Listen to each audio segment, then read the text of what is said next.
Oh no, you can barely see my hat. No. My black cat. Let's get the black cat. Now I'm ready.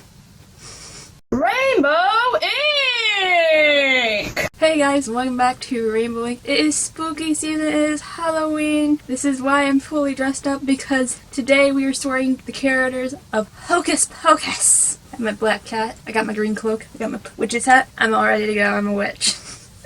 Anyways, for anyone that doesn't know what sorting is, it's me sorting characters into the Camp Half-Blood cabins. It's very similar to how people sort characters into the Hogwarts houses, but it's Camp Half-Blood themed. And yeah, we do have some cards to get through, so let me put my cat down and get up and show them to you. Zeus, Hera, Poseidon, Demeter, Ares, Athena, Apollo, Artemis, Hephaestus, Aphrodite, Hermes, Dionysus, and then we have the 13 through 20 card, aka the other cabins card, just for instance, Hypno, Iris, Hades, just for instance. Reason why Hera and Artemis are in here, even though they do not have demigod children, is mainly because of attributes and or what they stand for pretty much, and even power base. So yeah, we're mainly going to stick to the first movie, and I have not seen the first movie in a very long time. So it was very fun to get a refresher of these characters. Just going to put you back there.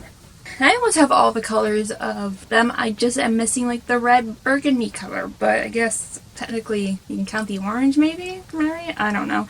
Anyways, I apologize if I mispronounce any of these characters' names. I'm also going to try not put anyone in cabin 20, aka Hecate, mainly the sisters. I'm going to try not to. Let's jump right into the sorting, starting with the oldest Sander sister, aka Winifred, or Winnie. Winifred is actually a very smart person. She's not dumb like her other sisters. She can be very cruel, she's very clever, she is temperamental. If you cross her, she's going to get you back for it. And immediately, I already have two places in mind where I want to put her. It's either Nemesis or Athena. Athena because her like smartness, her cleverness, and her like ability to like learning the spells kind of in a way to become a witch. And Nemesis, literally I just said because if you cross her, she will get you back. She will get revenge on you. She literally got revenge. Billy Butcherson, who literally cheated on her with her own sister, aka Sarah. And her revenge for him cheating on her is her poisoning him. So like I said, if you cross me, I'm gonna get you back. She's not the nicest person in the world, but she does care about her sisters at least, so that's a plus. But I feel like clever is more of a Nemesis kid feature than Athena. Not saying Athena kids aren't clever. They are. They're literally beyond smart and all that stuff. But I feel like clever would be a more good adjective to describe a Nemesis kid, especially if they're getting revenge. Because I'm sure Nemesis kids are smart, other than Ethan, of course, for siding with Luke and everything else.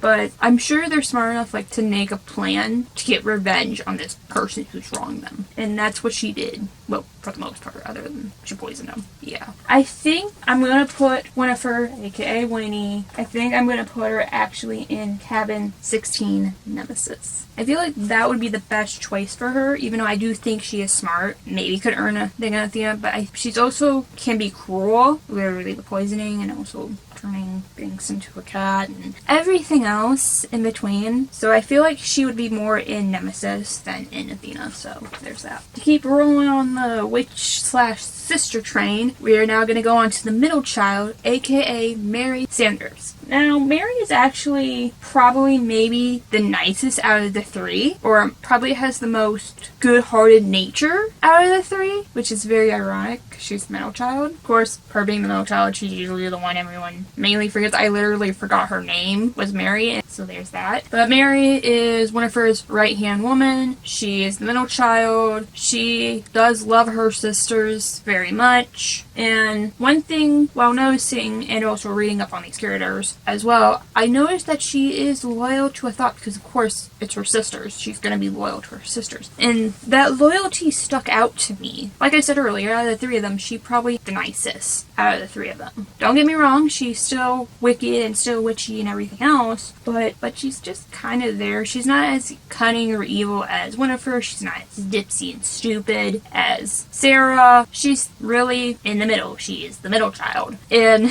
she was hard to pinpoint, but like I said earlier, the loyalty stuck out to me, and it was only really her only redeeming thing that I could latch onto because of her being the middle child and her, no offense, one being less thought of out of the three of them. So for the moment, because of the loyalty sticking out to me, she's probably the most loyal out of the three sisters to, well, her sisters. So I'm going to put her in cabin 9, Hephaestus. This is really the only other place I could think to put her. I know she has, like, sense abilities. Like, she has, like, heightened senses. But I don't know. She's literally the right-hand woman to Winnie. She's loyal. She loves her sisters. Like, all that jazz. Loyalty is literally a thing for Hephaestus. So there's that. Of course, we got to keep the train moving. We still have one more sister to get through, which is the youngest, which is Sarah. I literally spoke of Sarah just a couple minutes ago with Mary. Sarah is the airhead. She is the beautiful one out of the group. She's the most beautiful one out of the group, as people would mention. She's also the youngest of the sisters, and she's a dopes and an idiot. She's very flirty with guys. She knows she looks pretty. She's using it. She's flirting with guys left and right. I'm sure she likes love, or at least messing with guys in that way. I already know where I want to put her, which I don't know if it's fully a good thing or a bad thing, but I'm thinking of cabin 10, Aphrodite. Literally, she's like the beautiful one. She flirts with all the guys. Her and Drew can maybe be quote-unquote friends. Like, I can see Drew, like, taking advantage of her and, like, thinking, oh, they're friends, and, like, because Sarah's a dip, and, like, and then Drew getting mad that Sarah's getting all the attention. Like, literally, Sarah's, like, a bumbling, dipsy blonde in this way, so there's that. I'm sure there's a lot of blonde dipsies in Aphrodite. Aphrodite can be one at times, so there's that. Alright, so our sister train of witches is through. It's time to move on to the human/humanoid characters. When I say humanoid, I mean a cat. This is a cat. In other words, Binks. I feel like Binks was kind of more of another character similar to Mary that was partly hard to track down in a way, because the only thing that stood out to me that well was him being loyal to the cause, kind of way, making sure the witches don't come back, which, spoiler alert, they did twice now, but I regressed. But Jinx was a boy that lived in the 17th century. He had a sister that he loved very dearly who fell at the hands of the three witches, and he got turned into a cat by the three witches, and no one in his family recognizes him because he's an immoral black cat, so he pretty much got left alone. And the cause is him guarding the house to make sure the witches never come back, which, like I said earlier, they did. They actually did twice. Potentially now 3 times, since there's supposed to be a third movie for some unknown reason. But anyways, Binks is known to be brave and caring, and at first offstandish to Max and Danny and Allison, but later warms up mainly with Danny because Danny reminds him of Emily, which we'll get to Danny here in a minute. This character was partly hard to think of a place for him to go, because all I can think, again, like with Mary, was his loyalty to the cause, because he didn't want anyone else to fall at the hands of the witches like his sister did. And literally that's the only thing I can think of. So I guess for the moment, you guys can yell at me in the comments below. I think I'm gonna put Binks in cabin 9, Hephaestus, because of his loyalty to the cause, and like he doesn't want anyone else to get hurt. I just sorted him and Mary in the same cabin. That's gonna be fun for both of them. Next up is Max.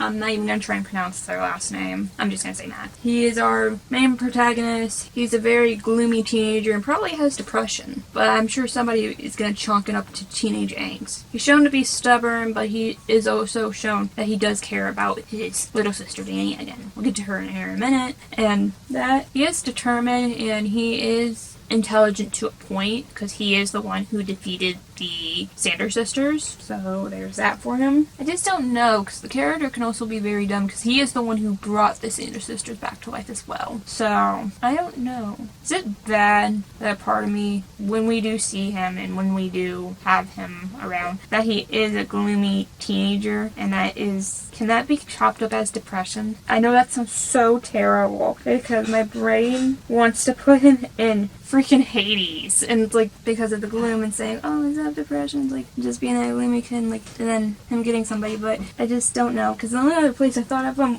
was Hermes, but I don't think he should go in Hermes. I just don't know. He's like that gloomy kid originally when we first meet him, and we've seen that Hades kids can be stubborn, and you guys are gonna kill me. You guys can yell at me in the comments below. I'm just gonna put him in Cabin 13 Hades. He's a gloomy kid. He probably has some sort of depression. Yeah, you guys can get mad at me. Just go ahead, do it. I can't even look at the camera right now because of it. Oh goodness, he should probably gone someplace else. I don't know if that was good enough, or should I even have added him? I have no clue. Okay, next up, we kinda talked about her with Max and Binks, which is Dani. She is Max's younger sister. First, right off the bat, she is a kid. She loves Halloween. She's very headstrong, but just because she's a kid in the movie 8, I don't think immediately she deserves to go in Hebe for that logic. And she is a smart kid, but from what I've seen and from what I've read on the character, she can be very mischievous about her. She loves Halloween. She loves taunting her brother and scaring them and pulling pranks. And I feel like I know where I already want to put her because of all of that. And like, she's literally, I know, a kid. But I feel like she would have a better spot in Cabin 11 Hermes than Cabin 18 Hebe. The reason for that is usually for Hebe kids, it's usually era youth, the discovery, and like, she isn't really fully going on an adventure. She's 8 and a kid, but her more personal side of things is being this headstrong 8-year-old who does like to taunt and even pull pranks on her brother because he won't go take her trick-or-treating and all that stuff. So, again, you guys can yell at me in the comments below. I know I'm going to get yelled at a lot for this video, which is fine, but I'm going to put her in Cabin 11 Hermes. So, yeah. Both the kids have different dads. Alright, it's time for our final character. I debated whether or not to add this character or not, because she's just here mostly as a love interest for Max, which is Allison, and I was partly against putting her in here originally, but I just decided in the end to put her in here because I felt like I kind of need another character. She doesn't have a last name. We never learn her last name, I don't think, which is very funny and weird. But anyways, unlike Max, she's very passionate and interested in like Halloween, the supernatural, and the Sanders sisters. And she comes, of course, from a wealthy family. But I know originally she was just named to be Max's love interest for this movie. But from what I've seen and what I've read, she actually is smart because she does have her knowledge of the supernatural, of the Sanders sisters, like of just Halloween in general, and I think that's actually pretty cool. I just kind of wish we kind of got to see more of her than just, oh, she's just the pretty face, because I know that's what they originally intended for her to do, was just be the pretty face. And literally one of the first places I thought when the movies start coming on, especially during the scene where she's in her like elegant French dress costume that she wears, and I immediately thought, oh, Aphrodite, because she's literally the love interest for Max. She's just like the pretty face. But as the movie went on, she showed a little bit of her knowledge like here and there, so to speak. And I saw that, I thought,